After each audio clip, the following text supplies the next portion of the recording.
நல்லா பொறுன்னு இந்த அளவுக்கு அரைச்சி எடுத்தாச்சு. ரொம்ப நைஸாக இருக்காது. இது தண்ணி ஊற்றாமல் அப்படியே அரைச்சிருக்கோம். இது ஒரு பவுலுக்கு போட்டுக்கலாம்.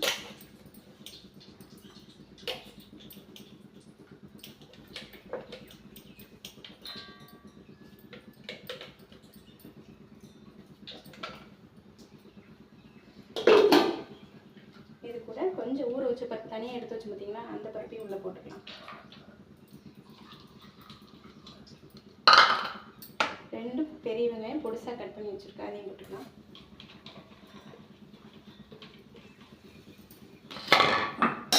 இப்போ வந்து வாழைப்பூண்டு பாருங்கள் நல்லா இது பண்ணிடுச்சு.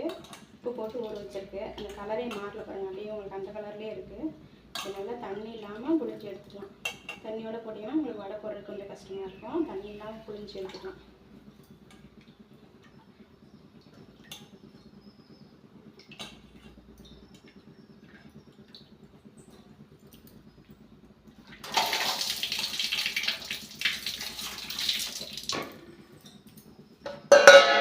பூண்டு ஒரு 4 பல்லு வச்சு போட்டுடலாம்.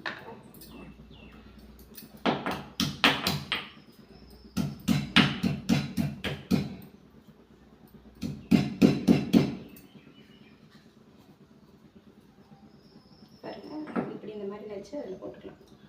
இதில் ஒரு ஸ்பூனு சோம்பு போட்டுக்கலாம்.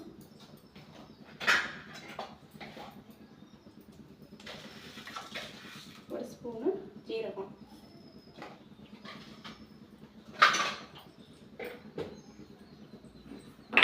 நல்லா அப்படியே கசிஞ்சுக்கலாம். உப்பெல்லாம் போட்டாச்சுங்க. உங்களுக்கு உப்பு தேவைக்கேற்ப போட்டுக்கோங்க.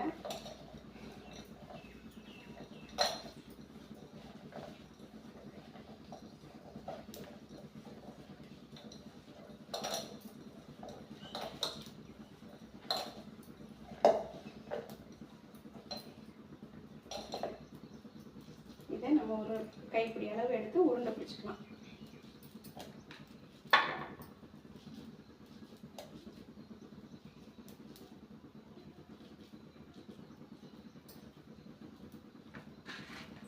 பாருங்க எண்ணெய் காஞ்சிச்சு. இப்போ கடாயில் போட்டுடலாம். இப்படி வச்சு ப்ரெஸ் பண்ணி அதில் போட்டுடலாம்.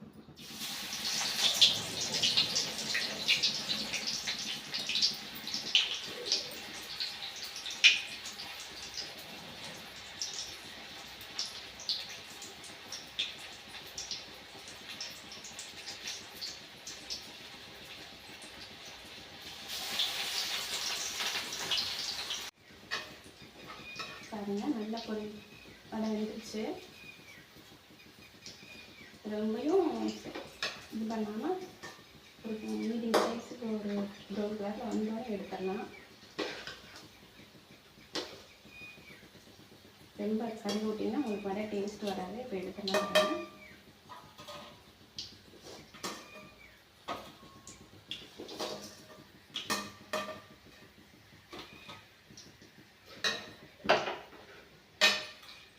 பாருங்கள் ரெடி ஆயிடுச்சு. வாழைப்பூ பருப்பு வடை ரெடியாக இருக்குது. பாருங்கள் இந்த கலருக்கு வரணும். இது செமையாக இருக்குங்க. நீங்கள் செஞ்சு பாருங்கள்.